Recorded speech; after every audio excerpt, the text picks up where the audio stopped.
वेद थके ब्रह्मा थके,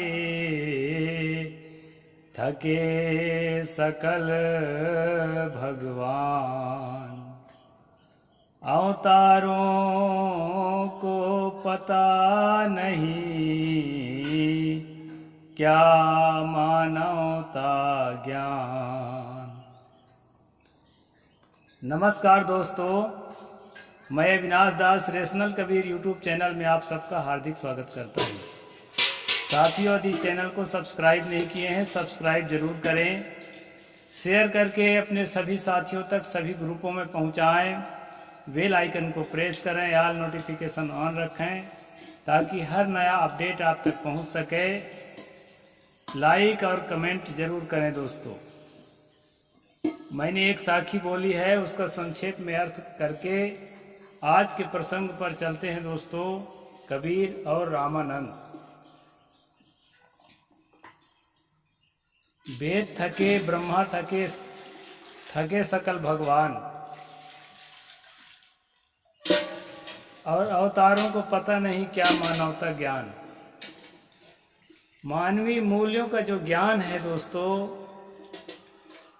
ना वेद में मिलेगा आपको, ना ब्रह्मा के वाणी में मिलेगा आपको। वेद ब्रह्मा की वाणी एक ही बात है। हालांकि वेद किसी ब्रह्मा की वाणी नहीं है, लेकिन ऐसी मान्यता है। और जितने अवतार हुए, 10 अवतार 24 अवतार, इनमें से किसी को मानवीय मूल्यों का ज्ञान नहीं था दोस्तों। जब पुराणों को पढ़ेंगे, वेदों को पढ़ेंगे, उपनिषदों को पढ़ेंगे, इन भगवानों के, इन अवतारों के विचारों को पढ़ेंगे, तो आपको लगेगा कि जातिवाद की पुष्टि सभी भगवानों ने की है। लिंग भेद की पुष्टि सभी भगवानों ने की है। 85% शूद्रों को और 50% महिलाओं को पांव के नीचे दबा कर रखने का प्रयास सभी भगवानों और अवतारों ने किया है। इसलिए दोस्तों, इस साखी के माध्यम से बताया गया कि इन सब लोगों को मानवता का ज्ञान नहीं था। पिछले स्ट्रीम में हमने देखा है कि कम से कम 97% लोगों को अछूत कहा गया। दोस्तों, जो मैंने श्लोक बोला था, व्यास स्मृति अध्याय 1 श्लोक नंबर 10-12, पिछले स्ट्रीम में मैंने बताया था कि नाई, बढ़ई, ग्वाला, असाप, कुम्हार, बनिया, किरात, कायस्थ, माली, कुर्मी, बरट, मेट, चंदाल, सोपत, कोलक, इतनी जातियों को, इसमें बनिया और कायस्थ जो अपने आप को सवर्ण मानते हैं, इनको भी व्यास ने अपनी स्मृति में, व्यास स्मृति में अछूत के दर्जे में रखा है। और इनको देख लेने पर, सूर्य को देखने से पाप कटेगा बताया गया है। और इनसे बातचीत कर लिया गया है तो कपड़े सहित स्नान करना चाहिए, यह बात कहा गया है दोस्तों। तो उसको मैंने श्लोक नंबर सहित आपको बताया था। आज उसी प्रसंग को आगे बढ़ाते हुए चलते हैं दोस्तों। क्या कहते हैं? गीता के 9वें अध्याय 32वें श्लोक की तुलना करें, जिसमें स्त्री, वैश्य तथा शूद्र को पाप योनि कहा गया है। इस श्लोक को मैं पिछले एपिसोड में बताया भी था आपको। व्यास स्मृतिकार ने स्त्री को छोड़ दिया था, गीताकार उसे भी समेट लिए हैं। यानी कि वैश्य और शूद्र को यहाँ जो है अधम जाति व्यास ने कहा है। लेकिन जब गीता लेखक यानी कृष्ण को अगर गीता लेखक माना जाए, कहते हैं कि कृष्ण की ही वाणी है, तो कृष्ण ने जो है, जो अवतार कहलाता है, उस लोगों ने उसको भगवान माना है, वह भी जो है जाति पाति ऊंच नीच की चर्चा करता है और स्त्री को भी अधम जाति में उसमें मतलब शामिल कर लिया। इन्हीं ब्राह्मणों के और क्षत्रियों के जो पत्नी, वैश्य को तो यहाँ बना ही चुके हैं नीचे, उनके घर की पत्नियों को भी जो है, स्त्रियों को, उनकी बेटियों को, उसको भी अधम जाति में कृष्ण ने डाल दिया। तो इस प्रकार दोस्तों मैं बताया था कि अलग अलग किताबों में अलग अलग सूचियां हैं। कई लोग मुझे कमेंट में आड़ा तिरछा लिखते हैं, उन्हें मैं बताना चाहता हूं कि जहां जो लिखा है वहां वो बताता हूं। जो अच्छी बात है उसको भी मैं नहीं छिपाता, किताबों में जो अच्छी बात लिखी है। लेकिन मेरा एक ही काम है, खुलासा करना, एक्सपोज करना, स्पष्ट करना। जैसा लिखा है ठीक उसी तरह पढ़कर सुनाना। तो दोस्तों इस प्रकार से जो है यहाँ पर पोल खुल जाती है। धर्मशास्त्रकार जितने ही अधिक लोगों को अछूत करार दे सके वह उतना ही बड़ा धर्मात्मा, ऐसा जो है हिंदू धर्म का नियम है। कबीर साहब ने अपने समय में ठाकुरों के लिए लिखा था कि ठाकुर बड़े क्रूर हैं, बांध कर मारता है, दंड देता है, गरीबों के परिजनों के हाथ जोड़ने और पांव पड़ने पर भी नहीं मानता। मारना और गाली देना तो उन्हें उनके विरासत में मिले हैं। साथियों ये कहरा नंबर 1, बीजक के कहरा नंबर 1 में आप कब पढ़ सकते हैं। नृत्यो ठाकुर है, अति दारुण करी है, चाल कुचाली हो, बांधी मारी दंड सबले ही, छूटे ही तब मतवाली हो। एक तो निहुर पांव पर बिन मैं बिनती के नहीं माने हो, अनचिन्हे रहो न कियो चिन्हारी सो कैसे पहचान बे हो। ये वाला पद में कहरा नंबर 1 में देखेंगे तो कबीर साहब ने बताया है कि ठाकुर कितने जो है क्रूर है। वह बांध कर मारता है, दंड देता है, गरीब के परिजनों के हाथ जोड़ने और पांव पड़ने पर भी नहीं मानता। मारना और गाली देना तो उन्हें उनके विरासत में मिले हैं। दोस्तों यह सब कहाँ से मिले हैं? ये सब मनु जैसे, व्यास जैसे लेखकों के धर्मशास्त्रों से मिले हैं। अपने धर्मशास्त्रों को परमात्मा की वाणी कह करके इस तरह से जो धूर्त किस्म के लेखक हुए हैं, उन्होंने जो है गरीबों को दबाए रखने के, कुचलते रखने के नियम जो लिखे हैं, उस नियम को पढ़ पढ़ के उन्हें लगता है कि हम अब धर्म का पालन कर रहे हैं। दोस्तों क्षत्रियों में बहुत लोग अच्छे अच्छे हैं, शाकाहारी हैं, समझदार हैं, आज भी जो अपने आप को क्षत्रिय मानते हैं। लेकिन जो भी क्षत्रिय अगर धर्म शास्त्रों को सही मानेगा और क्षत्रिय धर्म का पालन करेगा तो उसको क्रूर होने में देर नहीं लगती है। इसलिए दोस्तों मेरा जो है प्रश्न है शास्त्रों के ऊपर, किसी क्षत्रिय या किसी ब्राह्मण के ऊपर नहीं है। ब्राह्मण बेचारे जैसा पढ़ते हैं वैसा सही मानकर करते हैं। इसलिए सबसे बड़े अपराधी यदि कोई है तो धर्म शास्त्रों के लेखक, ऐसा मेरा मानना है दोस्तों। क्योंकि ये हिंसक बातें धर्म शास्त्रों में जस्टिफाई किया गया है। एत्रे ब्राह्मण में शूद्र के लिए अन्य से प्रेष्य कामोत्थाप्य यथा काम बध्य कहा। एत्रे ब्राह्मण एक किताब है जिसको वैदिक साहित्य का दर्जा दिया गया है दोस्तों। उसमें कहा है अन्य से प्रेष्य। अन्य से प्रेष्य का मतलब होता है ये शूद्रों को, ये ओबीसी एसटी एससीओं को दूसरे व्यक्ति जैसा कहे वैसा ही करे, अपने से न कुछ सोचे, न बोले, न कुछ करे, बोलने की इजाजत नहीं दिया है। अन्यस्य प्रेष्य है, दूसरे के प्रेष्य है, मतलब उसके द्वारा प्रेरित करने पर ही कुछ कर सकता है, बोल सकता है। इस प्रकार से कामोत्थाप्य है, इसका मतलब है जहां इनको झोपड़ी बनाने को कह दो वहां बना के झोपड़ी रहे, और जब उखाड़ के भागने को कहो तो वहां से भाग जाए। आजकल आप देख रहे हैं जहां भी राम राज हिंदू राष्ट्र का ढिंढोरा पीट रहे हैं, वहां गरीबों की झोपड़ियों को अतिक्रमण करके तोड़ कर उजाड़ा जा रहा है और उनको रहने की सही व्यवस्था भी नहीं देते हैं। तो जहां भी धर्म शास्त्रों का पालन किया जाएगा दोस्तों, खासकर हिंदू धर्म शास्त्रों का, वहां पर अन्याय अत्याचार को बढ़ावा मिलता ही है। हम तो डूब करके पढ़ते हैं, इसके बाद जो है अपनी बात रखते हैं। दोस्तों विज्ञान पढ़ें, टेक्नोलॉजी पढ़ें और धर्म शास्त्रों को भी पोल पट्टी समझने के लिए पढ़ें, छोड़ें मत। नहीं पढ़ेंगे तो जरूर मुझे गाली बकेंगे, मैं जानता हूँ, और पढ़ लेंगे तो संतोष हो जाएगा कि हाँ भाई ऐसा तो है।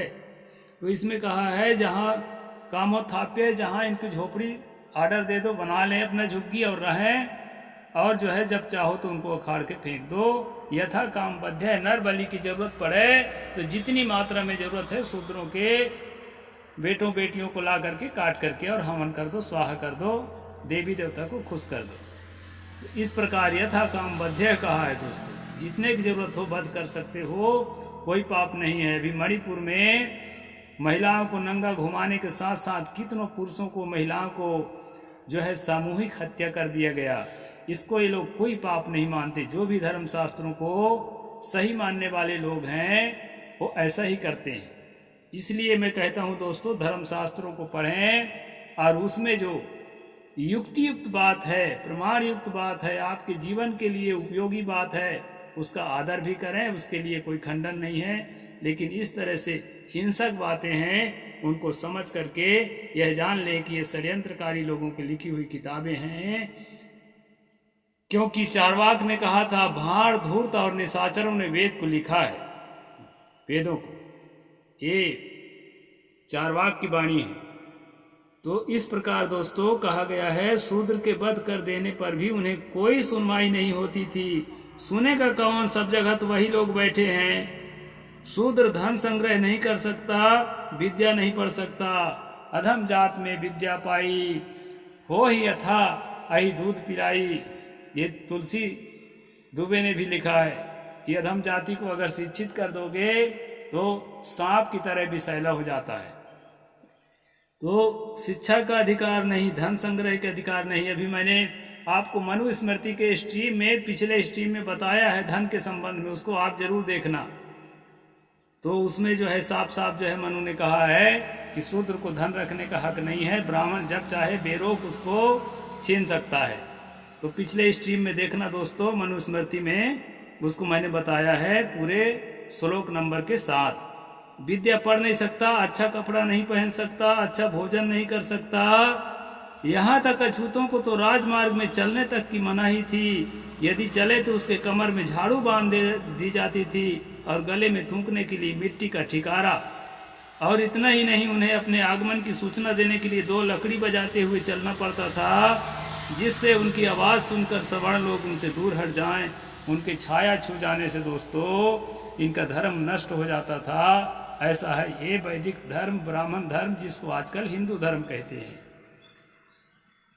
इतना अत्याचार की सुनकर के रोंगटे खड़े हो जाते हैं।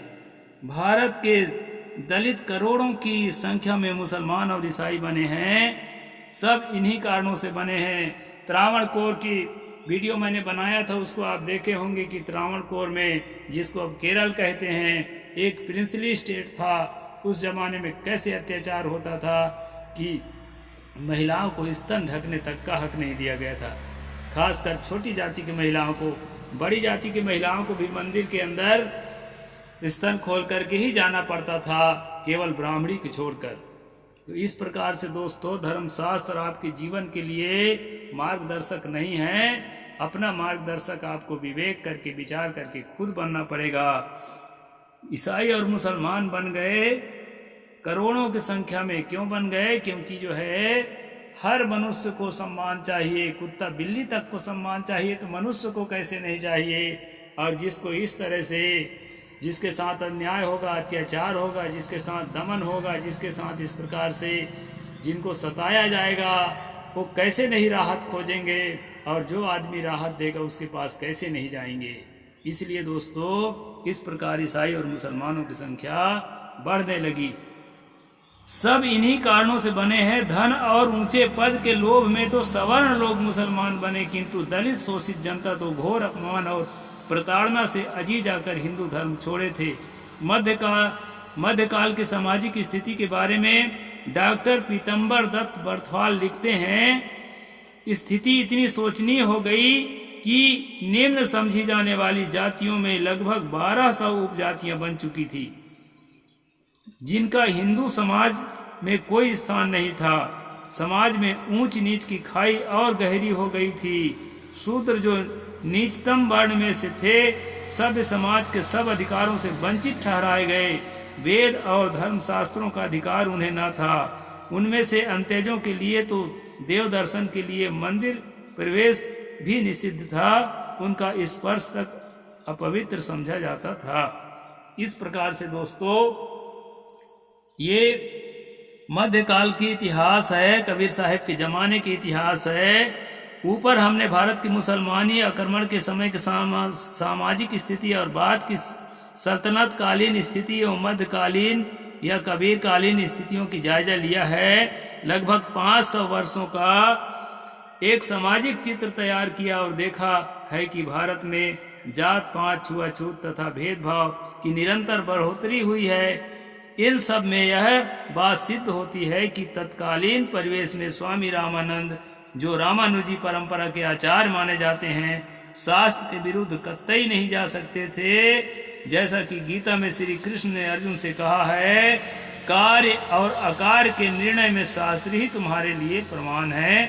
तस्मात् शास्त्रम प्रमाणम ते कार्याकार व्यवस्थित हो। ये जो है गीता अध्याय 16 श्लोक नंबर 24 में कहा गया है दोस्तों। तो इससे आप समझ सकते हैं कि धर्मशास्त्र ही प्रमाण है, ऐसा मानते हैं और धर्मशास्त्रों के प्रमाण दे करके अपने इस अन्याय को, अत्याचार को, जाति प्रताड़ना को, लिंग प्रताड़ना को जस्टिफाई करके सही साबित करने का कोशिश करते हैं दोस्तों। इसलिए धर्मशास्त्रों का अध्ययन आप लोगों को जरूरी है और ऐसी चीज़ों का बहिष्कार जरूरी है। आदमी आदमी होता है, अपने आप को हिंदू मानना मूर्खता है। इसी तरह से यदि आप मुसलमान और ईसाई में भी भर्ती होने जा रहे हैं तो यह भी मूर्खता है। एक दलदल से निकलकर दूसरे दलदल में कूदना किसी काम का नहीं है दोस्तों। इसलिए जो है ये धर्म वरम के चक्कर छोड़ के सच्चा कबीरपंथी बने। कबीर साहिब इस तरह से किसी धर्म को अपना धर्म के रूप में स्वीकार नहीं किए थे। इस तरह से इस किताब को पढ़ने के बाद कबीर और रामानंद, इस किताब पूज्य सनातन साहिब जी की रचना है, इसको पढ़ने के बाद जो है बहुत कुछ बात समझ में आनी चाहिए। ऐसी उम्मीद के साथ आज का वीडियो मैं पूरा करता हूँ। साहिब बंदगी, जय जोहार, जय भीम, जय भारत।